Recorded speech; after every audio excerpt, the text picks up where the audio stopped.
girl? Give me a break. She's not my era. Now you're gonna insult her? I ought to paste you one right on the... Let him go, Ernie.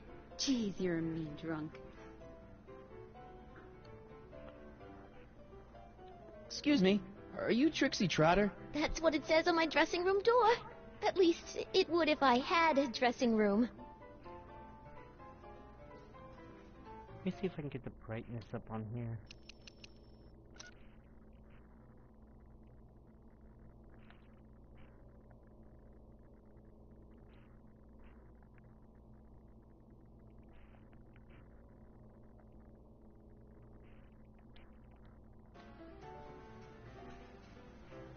What's a nice gal like you doing with a guy like Tannen? Oh, Kid ain't so bad. He just takes some... Hey, Toots, any chance you could sing that Can-Can number? The guys really love the way it shows off your, assets. Whatever you say, kid. And quit lazing around. I ain't paying you to yak with the drunks. You ain't paying me at all, you bum. What were we talking about again? You were telling me what a great guy Kid is. Yeah, I guess he is a pretty crummy boyfriend. But until my insurance policy checks out, I guess I'm stuck with him. Insurance? Yeah. Look, I may not be the brightest bulb in the marquee, but even I know you don't break up with a creep like Kid without something to keep him from going all crazy on you. What's this insurance policy all about? Are you kidding? There's only one person I trust with my secrets, but I ain't seen him in weeks. You don't mean... Artie McFly. Artie McFly. You know him? Not as well as I thought. Before he took a powder, Artie was tutoring me in all sorts of stuff. Etiquette, philosophy, accountant. He's a regular Renaissance man. He even had one of those smart guy professor's pipes, see? Can I borrow this? Sure. I've been secretly working on my get-out-of-kid card for weeks now. But Artie's the only one I trust to check my work. You can't be too careful when you're dealing with a maniac like Kid, you know. Hey, you can trust me. Come on, what's the dirt you got on Kid? Nix on that. I ain't spilling nothing until I talk with Arthur F-L-Y. Hey, if I arrange a meeting with Artie, could you use that insurance of yours? Use it? Heck, if what I'm sitting on pans out, I could send that bozo all the way to the big house. I'll see what I can do. I really like your voice. Thanks. You should hear me when I ain't so under the weather. You're sick? Oh yeah, sore throat. That's why I'm giving Cue Ball so many extended solos tonight. I kinda wondered about that. Do you know Sister Christian? I don't do religious tunes. I don't care. What are those? Are they lyrics for one of your songs? I haven't memorized them yet. Break a leg out there. Thanks. She's supposed to turn on Kid Tannen tonight? Okay, Doc, if you say so.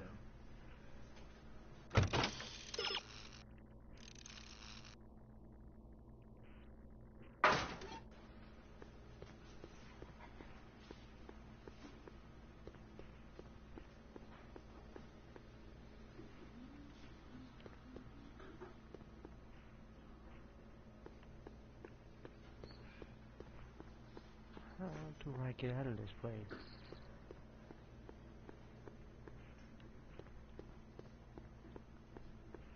Hey, nice suit. Where'd you get it?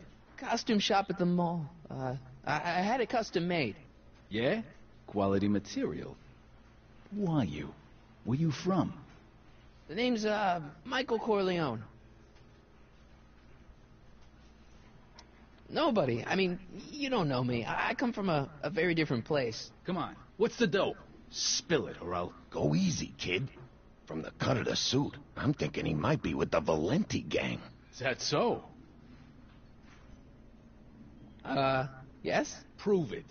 You ain't leaving till you show me some bona fides. Hey, Take a hike, Squirt.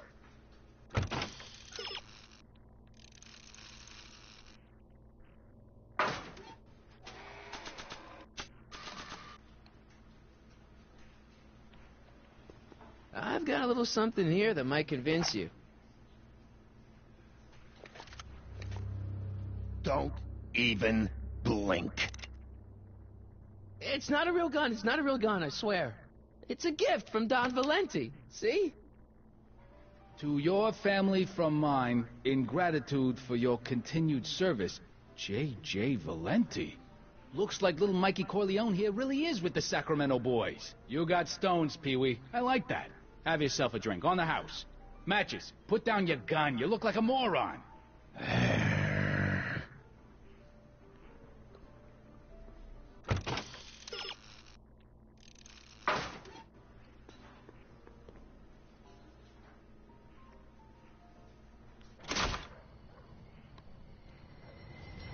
Hey, Artie. He's back.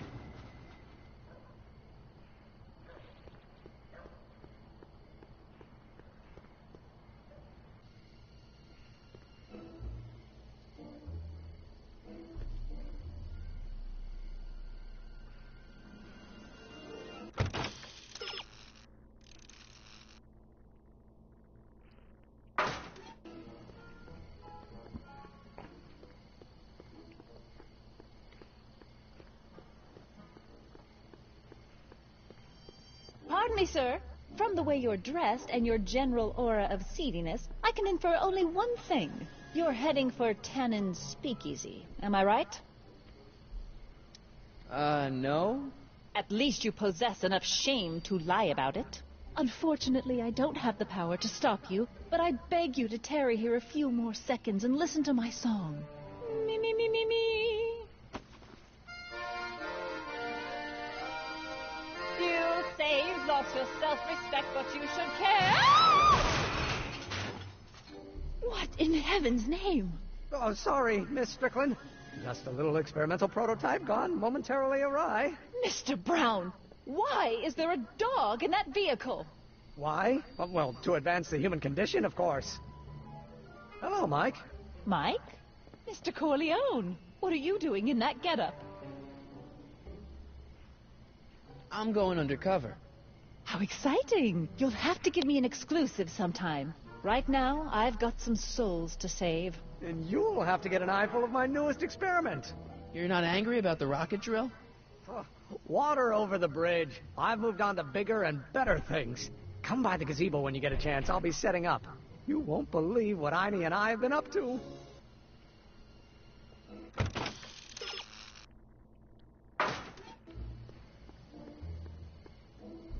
Mike, you're just in time. How have you been, Emmett? I know I haven't seen you in a couple of months. I'm great, and I owe it all to you. Really? Yes. That argument I had with my father during our jet drill experiment gave me the incentive to finally quit that dreary court job. I've committed myself full-time to a life of science. So, thanks for watching Einstein while I've been away. It's been a pleasure. He's proven to be a surprisingly willing test subject. It's almost as if he's been working with me for years. More like decades. What's the story with the little car and all this equipment? Einstein and I are conducting a few experiments with this 1/4 scale model to work out a few hitches in my planned demonstration at the Hill Valley Expo in a couple of months. A radio-controlled car? No. Well, yes, but there'll be so much more than that. It will amaze the world. Aha! Got it! Got what? I'll show you. Ready to go, Einstein?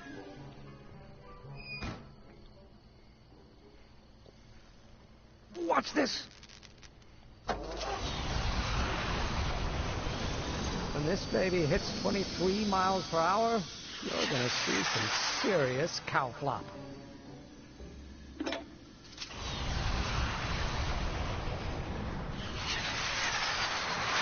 Einstein! No! Get him out of there! Not to worry. I've got a fail-safe eject mechanism around here someplace. See? Nothing to worry about. Nothing.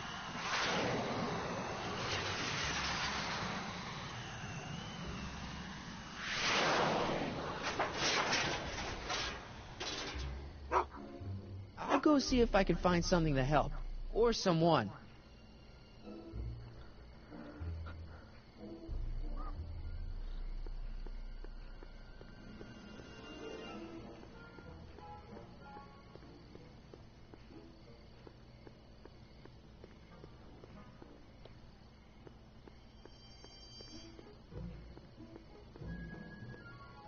Majestic Arms. Transients welcome. Well, they don't get more transient than me and Doc.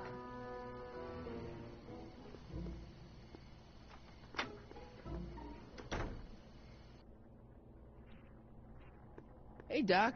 How's the room? It's a little cleaner than I would have imagined for a Depression-era flophouse. How are your investigations going?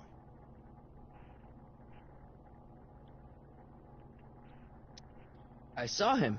Who? My grandpa, on his streetcar for just a second. Doc, we gotta find him. Why? Trixie thinks she's got something that could put Kid away, but Artie's the only one who can tell her for sure. I guess he's kind of her tutor or something. Ah, so that's the connection. When your grandfather disappeared from Hill Valley for 2 months, the bond between him and Miss Trotter was severed, eventually leading to a timeline in which Trixie lost the nerve to betray Tannen. Yeah? We've got to find your grandfather. Any sign of Artie? Haven't spotted him yet. Are you sure Tannen's supposed to be arrested by Officer Parker? The guy's a mess. Mess or no mess, I'm absolutely certain that Parker's your man. In fact, it's his arrest of Tannen that will eventually lead him to becoming Hill Valley's chief of police. That seems really unlikely. Why didn't you tell me I'd run into your younger self tonight? Because I don't remember being out here tonight. Clearly, your interactions with my younger self 2 months ago have slightly altered my personal timeline. I never have the nerve to perform public experiments like he's doing. No matter. Those experiments will be forgotten once I've seen Frankenstein. Frankenstein? Yes. Right now, my younger self is fiddling around down there with rocket propulsion systems for his demonstration at the expo. The thing that'll kick off your scientific career. Exactly. Now, the rockets are a horrible idea, and I'll soon realize that they'll never work. But eventually, I'll wander into that movie theater and see Frankenstein and clear my mind. I've kept the ticket stub from that movie in my wallet ever since. See? Why? Because it's during this movie that I'll have the inspiration for my breakthrough at the expo. It doesn't have anything to do with reanimating the dead, does it? Not the way you're thinking, no. But during that famous scene when Colin Clive turned the wheel that raised that shrouded figure into the tower, and that bolt of lightning struck, well, let's just say more than one brain was reanimated that night. Emmett's not having much luck getting Einstein off the courthouse. I'm not surprised.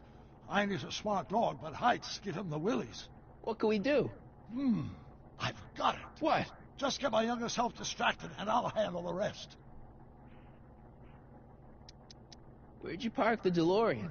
I hid it in the DeSoto lot. Nobody's buying cars these days, so it should be safe in there. Hey, who did burn down Tannen's original speakeasy anyway? I still don't know. I'd really like to find out before we go home. I never did get a straight answer about why you came back to 1931 in the first place. It's, personal. When this is over, I'll tell you all about it. I'm gonna hold you to that, you know. Why are Tannens always such jerks, anyway? It's hard to say. Rogue and Neanderthal genes in their DNA, perhaps. Okay, I better get back to fixing history. Be careful, Marty.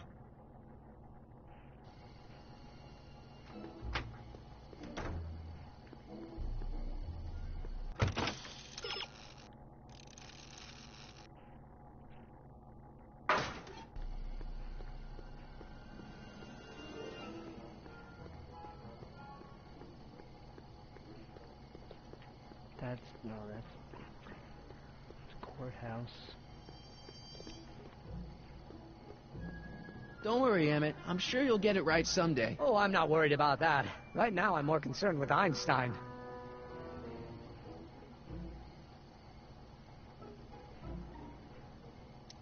What's up with you and Edna? A couple months ago, I could swear she was making goo-goo eyes at you. That was before my father had her